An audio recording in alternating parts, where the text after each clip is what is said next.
네, 오늘은 미래를 대비하는 요한계시록 그 두 번째 시간입니다. 지난 첫 시간에는 요한계시록을 어떻게 읽을 것인가, 어떻게 읽고 어떻게 보는 것이 잘 보는 것인가를 생각해 보았습니다. 그러나 요한계시록이라고 하는 책을 우리가 읽기 전에 어떻게 하면 잘 읽을 것인가를 생각할 때 먼저는 요한계시록이 어떤 책인가를 알아야 된다는 것이죠. 그런 면에서 요한계시록 1장 초반절 1절에서는 이 요한계시록을 첫 번째는 예수 그리스도의 계시다라고 말씀드렸습니다. 두 번째는 1장 3절에 있는 말씀처럼 이 예언의 말씀, 예언이다라고 말씀드렸고요. 그 세 번째로는 1장 4절에 있는 것처럼 내가 편지하노니, 이게 편지의 형식을 띠고 있다라고 했습니다. 그래서 이 세 가지를 말씀을 드렸고요. 자, 오늘 함께 읽은 1장의 후반절, 바로 9절에서 20절까지의 후반부에 속하는 부분인데요. 이 부분은 대단히 요한계시록을 우리가 읽고 해석하는 데도 대단히 중요한 역할을 해주는다고 볼 수가 있습니다. 오늘 본문은 세 부분으로 나눌 수가 있습니다.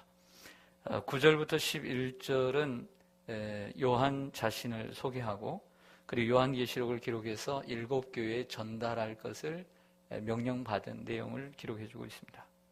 그리고 12절부터 17절은 요한이 예수님에 대해서 본 것, 예수님에 대해서 본 것을 얘기하고, 마지막 17절에서 마지막 20절까지는 이제 요한이 예수님에게 들은 내용, 본 것과 들은 내용을 기록해주고 있습니다.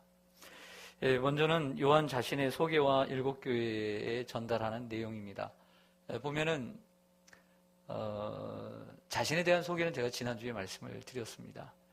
주후 96년경 반모섬에 있었는데, 그 이유는 복음을 전하러 간 것이 아니라 하나님의 말씀과 또 예수의 증인된 삶을 살다가 붙잡혀서 유배를 당해서 반모에 있었다라고 말씀드렸습니다. 근데 우리도 예수를 믿으면서, 평생을 믿으면서 이 바울처럼, 요한처럼, 우리의 시대가 그런 시대는 아니지만 참 좋은 평안한 시대이긴 하지만, 내가 예수를 위해, 내가 복음을 위해, 내가 교회를 위해서, 내가 정말 바울처럼 내 몸에 예수의 흔적을 갖고 정말 복음을 전하다가 이러한 경험도 하고 이러한 고난도 당하는 그런 경험이 있으면 얼마나 좋을까, 이런 생각을 해보게 됩니다. 우리가 평생을 살아가면서 주님을 믿으면서 이렇게 내놓을 수 있는 것이 얼마나 있을까를 생각해 봅니다. 내가 하나님의 말씀과 또 예수의 증인이 되기 위해서 그렇게 하다가 결국에는 내가 이 반모섬에 붙잡혀 있다, 이렇게 말하는 요한이 얼마나 참 훌륭합니까? 여러분의 삶에도 내가 예수를 위해서 이러한 흔적을, 내 삶의 인생에 많은 인생길에서 나는 이러한 어떤 과거를, 이러한 이력을 가지고 있다라고 정말 내놓을 수 있는 그러한 과거가 있기를 간절히 소망합니다. 또 11절에 말하는 두루마리란 요한계시록 전체를 가리킵니다. 무슨 얘기냐면 11절에 보면 이르되 내가 보는 것을 두루마리의 책에 써서라고 했습니다. 두루마리라고 하는 것은 요한계시록 전체를 가리키는 것입니다. 즉, 이 소아시아 7교회들에게는 이 7교회들에게 편지를 보내는데 2장과 3장에 나오는 그 소아시아 7교회가 거론된 본문만 7교회에 보낸 것이 아니라 요한계시록 22장 전체를 그 소아시아 7교회에 다 보냈다는 얘기입니다. 그러니까 우리가 일반적으로 생각할 때 소아시아 7교회는 그 2장과 3장에 대한 말씀만 받았다, 이렇게 생각해서는 안 된다는 거죠. 그러니까 7교회는 이 22장 전체를 다 받았다는 얘기예요. 여기서 말하는 두루마리는 이 책이란 2장과 3장만을 얘기하는 것이 아니라 전체를 얘기하는 거예요. 이 요한계시록. 이것을 기억해야 합니다. 그리고 그 전체 속에서 2장과 3장은 일부에 속한다라는 것을 우리가 알고 있어야 합니다. 이제 다음 주부터 우리가 함께 나누겠지만 요한계시록 2장과 3장에 나오는 이 소아시아의 7교회는 그 소아시아, 터키에서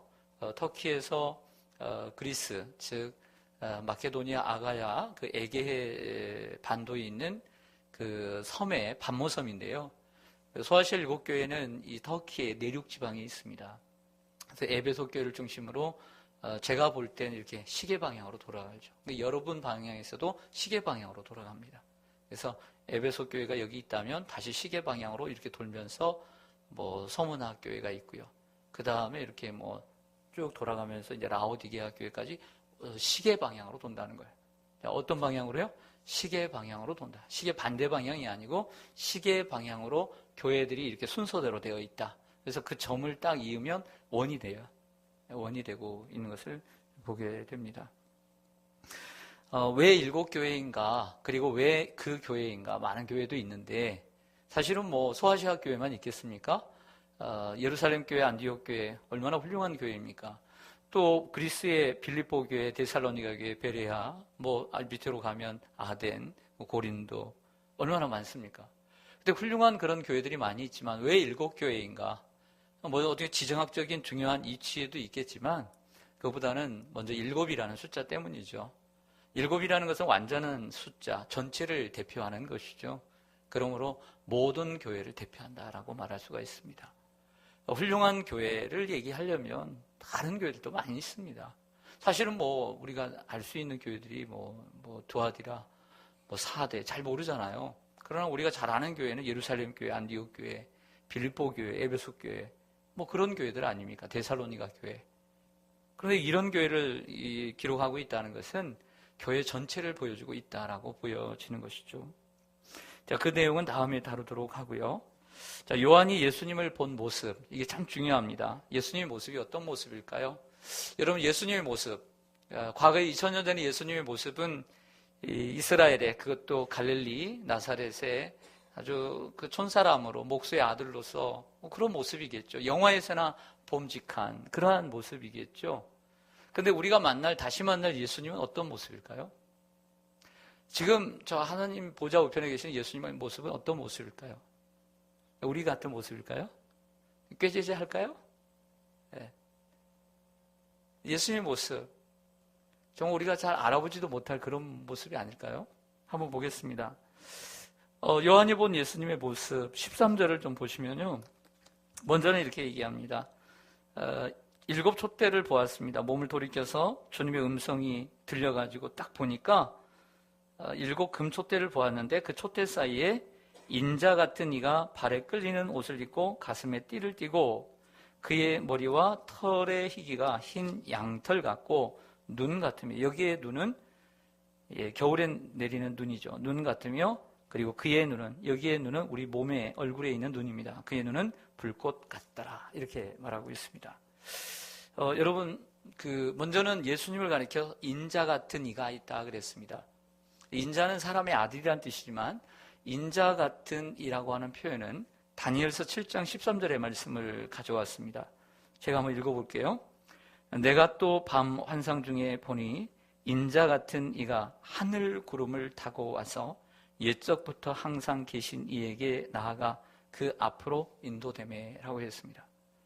즉 다니엘이 보는 환상인데요, 다니엘이 보니까 밤에 환상을 보는데 인자 같은 이가 저 하늘에서부터 쭉 내려오는데요, 구름을 타고 와서는 옛적부터 항상 계시니, 즉 하나님에게 나아가다라는 거죠. 그러니까 여기서 다니엘 7장 13절에 말씀하고 있는 인자 같은 이는 하나님이 아니에요. 전에 항상 계신 이에게 나아갔으니까 바로 이분은, 인자 같은 이는 메시아를 가리킵니다. 이 땅에 오실 메시아, 구원할 메시아로 오시는 거죠. 그러므로 요한계시록에 요한이 본 예수님은 이 땅에 메시아로 오신 예수님을 반영하고 있다라고 보여줍니다. 자, 14절, 15절을 좀 다시 한번 보시죠. 예수님의 모습, 그의 머리와 털의 희기가 흰 양털 같고, 눈 같으며, 뭐 예수님이 백발의 노인은 아니에요. 흰 털이라고 해서 눈 같으며, 그의 눈은 불꽃 같고, 그의 발은 풀무불에 단련한 빛난 주석 같고, 그의 음성은 무엇과 같더라? 많은 물소리. 많은 물소리가 어떻게 나요? 절절절절 이렇게 나옵니까? 여러분들 최고 높은 폭포, 많은 물이 흘러가는 폭포, 여러분들 다니시면서 보셨죠? 물소리 같다 그랬습니다. 자, 이 말씀도 다니엘서 7장 9절에 있는 말씀을 인용하고 있어요. 한번 들어보세요. 그런지 안 그런지 한번 들어보세요. 내가 보니 왕자가 놓이고 옛적부터 항상 계신 이가 좌정하셨는데 그의 옷은 희기가 눈 같고 그의 머리털은 깨끗한 양의 털 같고 그의 보좌는 불꽃이요 그의 바퀴는 타오르는 불이며 라고 했습니다. 자, 다니엘서 7장 9절인데요. 아까 좀 전에 말씀드린 것은 7장 13절입니다. 그런데 오늘 9절에 보면 뭐라고 얘기냐면 옛적부터 항상 계시니가 자정하셨다. 근데 옛적부터 계신 이의 모습이 뭐냐면 옷의 희기가 눈 같고 머리털은 깨끗한 양의 털 같고 그의 보좌는 불꽃이요 그의 바퀴는 타오르는 불이다. 즉 뭐냐면 7장 9절에 말씀하고 있는 이 모습은 하나님의 모습이에요. 옛적부터 항상 계신 분. 7장 13절에 인자 같은 이가 하늘로부터 구름을 타고 내려와서 옛적부터 계신 이에게 나아갔다라고 했으니까 이분은 메시아로서 이 땅에 오셔서 하나님께 나아간 분이죠. 근데 요한계시록에 나오는 오늘 13장, 14장, 15장에 나오는 예수님의 모습은 여기에 있는 메시아, 인자 같은 예수님의 모습도 함께 가지고 있고 오늘 7장, 다니엘서 7장 9절에 있는 하나님의 모습도 함께 가지고 있더라는 거예요.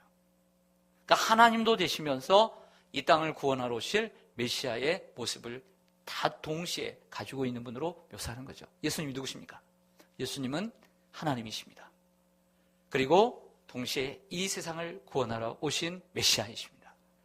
그래서 다니엘서에 나오는 다니엘이 본 환상의 하나님의 모습과 그 인자 같은 이의 모습을 메시아의 모습을 동시에 우리에게 반영해주고 있는 것이죠. 13절 하반절에 보면 13절 하반절에 보시면 발에 끌리는 옷을 입고 가슴에 금띠를 띄었다. 뭐가 연상되죠? 일단은 발에 끌리는 옷을 입은 사람은 신부밖에 없습니다. 보통 결혼할 때 신부들이 어떻게 해요? 막 이렇게 길죠. 우리 어르신들 이렇게 가끔씩 한복 입을 때 좀 발에 끌리긴 하죠. 근데 이 모습은 뭐냐면 구약의 그 출애굽기 28장 4절에 나오는 대제사장의 옷을 연상시킵니다. 대제사장이 입은 옷을 우리가 일명 가리켜서 에봇이라고 얘기합니다. 그런데 에봇만 입은 것이 아니라 그의 속옷부터 시작해서 입은 것이 참 많습니다. 근데 발에 끌리는 그리고 띠를 띄었다고 했어요. 근데 띠를 띄었는데 배에 띄어야 되는데 가슴에 띄었다. 이렇게 했는데 하여튼 띄는 건 띠입니다. 그래서 예수님의 모습을 보면 에봇을 입고 띠를 띄었다. 대제사장의 모습을 우리들에게 보여주고 있습니다. 15절로 좀 가볼까요? 그의 발은 푸른 뿔에 단련한 빛난 주석 같고 그의 음성은 무엇과 같더라? 많은 물소리와 같다. 자, 많은 물소리와 같다는 표현을 이제 요한계시록에서 많이 듣게 될 것입니다. 제가 다음에 녹음한 내용이 있으면 여러분들 한번 드릴게요. 어떤 소리가 좀 많은 물소리일까? 그런 소리를 한번 들려드리도록 하겠습니다. 그렇다면 많은 물소리와 같다라고 했을 때 주님의 음성이 많은 물소리 같다. 많은 물소리 같으면 너무 잡음 아닌가? 잘 안 들릴 것 같은데? 이런 생각도 들겠지만 이것 또한 에스겔서와 다니엘서의 반영입니다. 에스겔서 43장 2절을 보면 이스라엘 하나님의 영광이 동쪽에서부터 오는데 하나님의 음성이 많은 물소리 같고 땅은 그의 영광으로 말미암아 빛나니 그랬습니다. 하나님의 음성이 많은 물소리 같더라. 하나님의 음성을 얘기하고 있습니다. 다니엘서 10장을 보면 다니엘이 새 일해 동안 부분 금식을 합니다. 여러분 어떤 교회를 보면 우리는 이제 봄, 여름, 가을, 겨울 이제 2주씩 8주 동안 기도를 하는데요. 특별 기도를 하는데 어떤 교회를 보면 세일의 기도를 하죠. 이 세일의 기도는 다니엘의 세일의 기도를 가져온 거거든요. 다니엘은 이 세 일해 동안 좋은 고기를 먹지 않았어요. 그리고 술을 멀리했어요. 그래서 부분 금식이죠. 부분 금식을 하면서 금식을 하는데 환상을 보게 돼요. 그 환상 가운데 보니까 이렇게 표현합니다. 내가 눈을 들어 바라본즉 한 사람이 세마포 옷을 입었고 허리에는 우바스 순금띠를 띠었더라. 또 그의 몸은 황옥 같고 그의 얼굴은 번갯빛 같고 그의 눈은 횃불 같고 그의 팔과 발은 빛난 노래 같고 그러면서 다니엘서 10장 6절 마지막 하반절에 보면 이렇게 말합니다. 그의 말소리는 무리의 소리와 같더라. 그러니까 많은 무리의 소리와 같다. 앞에서는 에스겔서에서는 많은 물소리와 같다. 그런데 다니엘에서는 주님의 그 말소리가 무리의 소리와 같더라. 이렇게 설명을 해주고 있습니다. 즉 요한계시록에 나오는 예수님의 목소리는 에스겔서와 다니엘서에서 에스겔과 다니엘이 본 하나님과 메시아의 그 목소리였다라고 볼 수가 있는 것이죠. 자, 16절로 가보겠습니다. 16절에 보시면 자, 예수님의 오른손에 7별이 있다 그랬습니다. 7별. 별이 얼마나 컸는지 작았는지 모르겠습니다. 작은 별들은 잡을 수 있겠지만 우리가 작은 손으로 7별을 어떻게 잡을 수 있겠습니까? 7별을 잡았으니까 그의 손이 얼마나 컸으며 능력이 있다는 거죠. 그의 입에는 좌우에 날선 검이 나오고 그의 얼굴은 해가 힘있게 비치는 것 같더라. 예수님의 이가 사자의 이보다 더 세가지고 날선 검이 탁 있으니까 무섭겠어요, 안 무섭겠어요? 별로 안 무서워요? 요즘 게임 캐릭터 보니까 별 캐릭터들이 많이 나오는 것 같습니다. 이 게임에 대한 그 사업이 대단하다고 합니다. 게임에 대한 사업, 우리나라 대단하다고 합니다. 근데 이렇게만 생각하시면 안 됩니다. 예수님의 그 입에는 날선 검이 이렇게 2개 딱 있구나. 이렇게 보시면 안 됩니다. 이게 상징적으로 생각해야 돼요. 바로 주님의 입에서 나오는 심판을 생각해야 할 것입니다. 그리고 그의 얼굴은 해가 힘있게 비치는 것 같다라고 했습니다. 예수님의 오른손에 7별이 있다고 했습니다. 항상 성경은 오른손을 가리켜서 권세와 능력, 영광의 손을 얘기할 때 오른손이라고 얘기하죠. 하나님께서 왼손으로 이런 표현이 있습니까? 없죠. 항상 오른손으로 잡았더라. 이렇게 말하죠. 자, 7별이란 20절에 설명해 주고 있었죠. 20절로 좀 가볼까요? 마지막 20절에 가보시면 내가 본 것은 내 오른손에 7별의 비밀과 또 7금 촛대라. 7별은 7교회의 무엇이라고 했어요? 사자요. 7 촛대는 7 뭐예요? 교회다라고 말을 하고 있습니다. 자, 그런데 여기서 좀 우리가 사실은 요한계시록의 해석은 다분합니다. 너무 복잡합니다. 그 중에 우리는 하나를 선택을 해야 되는데 그 선택하는 것도 사실은 쉽지가 않습니다. 이 주석을 보면 이렇게 얘기하고 저 주석을 보면 저렇게 얘기하고 다 다릅니다. 다 각기 다릅니다. 근데 먼저는 이제 사람들이 뭐라고 얘기했든 우리는 그냥 원본으로 좀 돌아갈 필요가 있어요. 본문으로. 뭐냐면 7별은 7교회의 사자라고 했을 때 우리가 일반적으로 보면 교회의 지도자구나 이렇게 생각할 수가 있는데 원래 헬라어로는 그렇지 않다는 거죠. 앙겔로이 이렇게 되어 있습니다. 앙겔로이. 앙겔로이라는 말은 앙겔로스라고 하는 천사의 복수입니다. 천사의 복수죠. 그러니까 천사들이다. 즉 교회의 천사들이다 이런 말을 가지고 있습니다. 아마 여기에서 엔젤이 왔겠죠? 엔젤. 천사가 왔겠습니다. 그런데 이것이 이제 주의 종들이다. 교회의 지도자들이다. 이렇게 해석도 합니다만은 그 본문을 그대로 가져오자면 7별은 7교회의 천사들이다. 이렇게 말할 수 있다는 것이죠. 그렇게 일단은 설명해야 됩니다. 또 그도 그럴 것이 그러면 성경에서 앙겔레이라고 하는 이 천사를 사람으로 해석한 적이 있느냐라고 보여줄 때 그렇지 않다는 것입니다. 그래서 사람으로 보기도 힘들다는 것이죠. 즉 교회의 지도자들로 보기도 힘들다라고 말할 수가 있습니다. 자, 그런 의미에서 사자란 교회를 지켜주는 천사들로 이해할 수 있습니다. 교회를 지켜주는 천사들. 그리고 성도들을 대표하는 존재로 볼 수 있습니다. 왜냐하면 성경에 보면 천사를 가리켜서 교회의 성도들을 가리킬 때 천사들이다. 이렇게 말하는 경우도 있습니다. 7 촛대는 7 교회라고 했고 예수님은 7 촛대 사이에 계시다. 즉 모든 교회 사이에 예수님이 계시다는 거죠. 여러분들 교회의 중심에 누가 계세요? 예수님이 계신 줄로 믿습니다. 그리고 모든 교회 공동체의 머리는 예수 그리스도이십니다. 머리라는 것은 그 교회의 주인이라는 뜻이며 그리고 머리라는 뜻은 그분이 교회의 주인이란 뜻입니다. 교회 공동체의 주인이시요 교회 만드신 분이시고 우리 성도들의 모임 가운데 언제나 임재하고 계시며 언제나 그곳에서 영광을 받고 계십니다. 그리고 교회를 주관하고 계시고 교회를 이끄시고 계시고 교회를 통치하고 계시는 분이 예수 그리스도이십니다. 16절 하반절에 보면 그 얼굴은 해가 힘있게 비치는 것 같다라고 했습니다. 예수님의 얼굴이 해같이 빛난다라고 그랬죠. 예수님의 얼굴이 보니까 너무나 해같이 빛나더라는 거예요. 변화산에서도 예수님의 얼굴이 너무나 빛났잖아요. 광채가 너무 빛났습니다.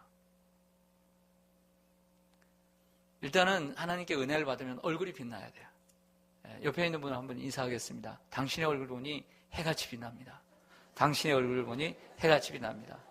네. 여러분, 사람의 건강은 어디에서부터 올까요? 얼굴에서부터 옵니다.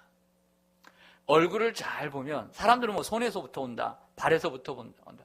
맞습니다. 거기서도 볼 수 있고, 발만 보더라도 건강을 볼 수 있죠. 발에 온 몸에 장기가 다 있기 때문입니다. 손도 마찬가지죠. 그러나 우리는 그만한 능력이 없기에 일단 볼 수 있는 것은 얼굴에 다 쓰여 있어요. 그래서 성도님들이, 제가 인사를 나눌 때 성도님들의 얼굴 보면, 옛날에 쓰러지셨던 분, 언제 몸이 안 좋았던 분, 얼굴을 보면 건강의 상태를 어느 정도는 가늠할 수 있어요. 의사는 아니지만 여러분들도 그렇잖아요.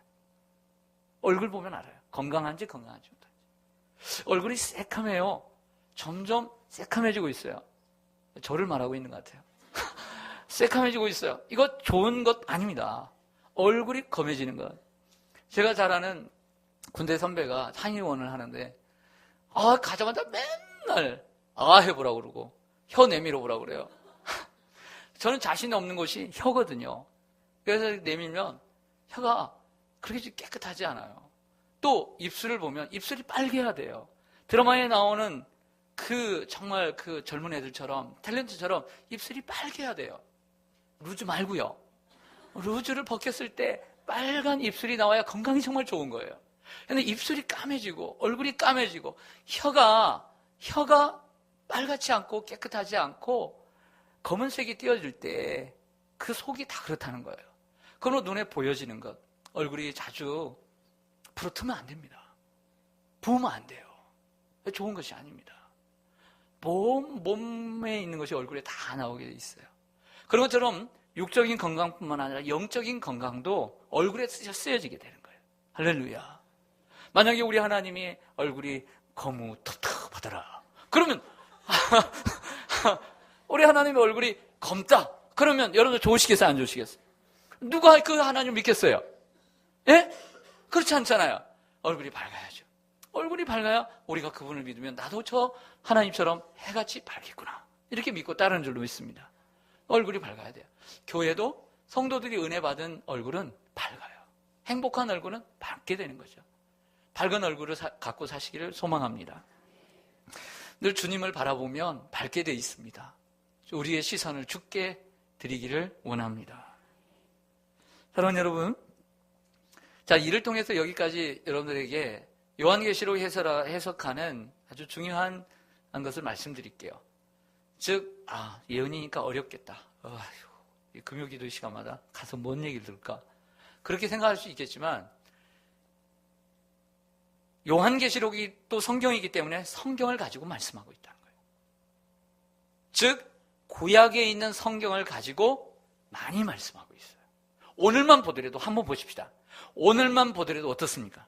온통 구약의 얘기입니다. 구약의 다니엘의 얘기, 에스겔의 얘기, 스가랴의 얘기. 그 말씀 가져와가지고 오늘 이 말씀을 제시해주고 있다는 거죠. 그 구약의 말씀을, 우리가 말씀을 가지고 이 말씀을 해석해 가야 될 줄로 믿습니다. 그냥 그 말씀만 곧이곧대로 해석해 가면 절대 안 된다. 구약에 있는 그 말씀들이 어디에 있으며 그 말씀을 토대로 반영을 해서 어떻게 그 말씀을 해석해 갈 것인가를 연구해 가야 하는 것이죠. 여러분, 우리가 인간입니다. 지난 2000년 동안, 20세기 동안 수많은 신학자들, 많은 목회자들, 많은 사람들이 요한계시록을 해석해 왔을 것입니다. 그들이 어떤 해석을 했는지 모르지만 아무리 재주가 뛰어나도 완벽하게 해석한 사람이 있겠습니까? 도리어 열심히 해석을 하다가 3,000모로 빠진 경우들이 더 많겠죠. 적어도 너무 많이 나가려고 하지 말고 적어도 우리는 어떤 생각을 가져야 되느냐? 성경을 파고드는 게 좋겠다. 성경을 성경으로 해석하는 그 정도를 걸어가는 우리가 되기를 소망합니다. 자, 마지막 부분에서 이제는 요한이 예수님을 본 내용입니다. 음성이 들려서 딱 보니까 인자 같은 분이 보이는데 이제 머리부터 발끝까지를 설명을 했어요. 목소리까지도 설명을 했어요. 이제 반대로 예수님께서 이제 말씀하시는 내용입니다. 그 말씀이 두려워하지 말라. 나는 처음이요 나중이라. 27절 하반절에 말씀하는 내용입니다. 한번 보시죠. 17절 하반절에 보시면 두려워하지 말라. 나는 처음이요 마지막이니 곧 살아있는 자라. 내가 전에 죽었었노라. 예수님이 전에 어떻게 했죠? 십자가에 죽으셨죠. 볼지어다 이제 세세토록 살아있어. 예수님은 어떻게 살아계세요? 영원토록 살아계신 분이 세세토록. 그리고 사망과 음부의 열쇠를 가진 분인 줄로 믿습니다. 예수님 자신이 말씀하는 것입니다. 예수님 누구입니까? 예수님은 이제도 계시고 전에도 계신 분입니다. 예수님은 천지와 만물을 지으신 분입니다. 우리 죄를 위해서 죽으셨다가 사흘 만에 다시 부활하신 분이십니다. 다시 사셔서 세세토록 영원토록 살아 계시는 분이십니다. 그리고 그분은 사망과 음부의 열쇠를 가지고 계신 분인 줄로 믿습니다. 마지막 세상을 심판하실 분이시라는 것입니다. 여기에 우리의 소망이 있습니다. 여기에 우리의 삶을 걸 수 있는 소망이 있는 줄로 믿습니다. 우리의 소망이 누구십니까? 예수 그리스도입니다. 우리의 길이 누구입니까? 예수 그리스도. 우리의 진리가 누구입니까? 예수 그리스도. 우리의 생명이 누구입니까? 예수 그리스도. 왜? 그분은 처음이니까. 그분을 위해서 죽으시고 그분을 위해서 부활하시고 지금 다시 사셔서 영원토록 살아 우리의 삶을 인도해 주실 사망과 음부의 열쇠를 가지고 계십니다. 동시에 천국의 열쇠를 가지고 계시는 분. 우리가 그분을 믿고 따를 때 아버지께로 갈 수 있고 영원한 생명을 누릴 수 있습니다. 여기에 우리의 소망이 있는 것입니다. 우리의 부활, 우리의 생명, 우리의 소망이 누구입니까? 예수 그리스도. 그러므로 예수 그리스도를 따르는 우리는 정말 소망의 사람들인 줄 믿습니다. 소망의 사람들은 쉽게 절망해서는 안 됩니다. 소망의 사람은 그 자리에서 계속 앉아있을 수는 없습니다. 힘들어도 다시 일어서야 하는 것이죠. 19절 말씀을 보겠습니다. 19절 말씀 보면 그러므로 내가 본 것과 지금 있는 일과 장차 될 일을 기록하라. 세 가지를 얘기합니다. 내가 본 것, 지금 있는 일, 장차 될 일. 이 또한 어려운 해석 가운데 하나입니다. 자, 1장 1절로 다시 돌아가겠습니다. 1장 1절 같이 한번 읽겠습니다. 1장 1절 시작. 예수 그리스도의 계시라. 이는 하나님이 그에게 주사 반드시 속히 일어날 일들을 그 종들에게 보이시려고 그의 천사를 그 종 요한에게 보내어 알게 하신 것이라. 아멘. 그 출처는 하나님이십니다. 하나님의 계시입니다. 예수 그리스도의 계시. 하나님이시죠. 예수 그리스도에게 그 전사들에게 그리고 요한에게 주셨습니다. 근데 그 내용은 장차 일어날 일에 대해서 말씀하는 거예요. 오늘 이 계시는. 그런데 1장 1절에서는 장차 일어날 일이라고 말하고 있는데 오늘 본문 19절에서는 내가 본 것, 그리고 지금 있는 일, 그리고 장차 될 일 이렇게 나누고 있다는 거죠. 요한이 이 계시를 본 것은 주 96년입니다. 이제 2000년이 지났는데 결과적으로 요한계시록 22장에 나와 있는 이 수많은 글들은 우리의 이후에 일어날 모든 일을 얘기하는 것이 아니라 요한의 시대에 이미 이루어지고 있던 일들, 그리고 지난 2000년 동안에도 많은 일들이 이루어졌으며 그리고 그 중에는 일부는 아직 이루어지지 않은 일들에 대해서도 기록해주고 있다는 것이죠. 그러므로 오늘 우리가 성경을 요한계시록을 읽을 때에 이것은 지금까지 한 번도 일어나지 않은 일이다 이렇게 봐서는 안 되고요. 당시에 초대교회도 충분히 이미 일어난 일로도 봐야 되고 그리고 중세시대나 그 이후의 시대에도 일어날 일 그리고 지금 일어나고 있는 일도 볼 수 있고 분명히 마지막 심판 예수님이 재림하시고 마지막 무저갱에 들어가고 사단을 무저갱에 넣고 다시 우리가 천국에 들어가는 모습은 당연히 이제 아직 이루어지지 않은 일들이 있겠죠. 그런 것들을 좀 구분하면서 봐야 될 것입니다. 네, 마지막으로 20절 다시 한번 보겠습니다. 20절 1장의 마지막 구절인데요. 내가 본 것은 예수님 말씀입니다. 요한아, 내가 본 것은 내 오른손에 7별의 비밀이다. 또 7금 촛대라. 7별은 7교회의 사자요 7촛대는 7교회니라. 예수님께서 이렇게 설명을 해주고 계십니다. 자, 이 말씀은 계속 7교회를 얘기하다 보니까 좀 전에도 말씀드린 것처럼 이 두루마리에 쓴 것은 일곱 교회 이야기다 하니까 소아시아 일곱 교회, 2장과 3장의 일곱 교회에 대한 이야기 속에서 국한시키려고 하는데 그렇지 않다는 거죠. 요한계시록 전체의 말씀을 주고 있다라고 보여지는 것입니다.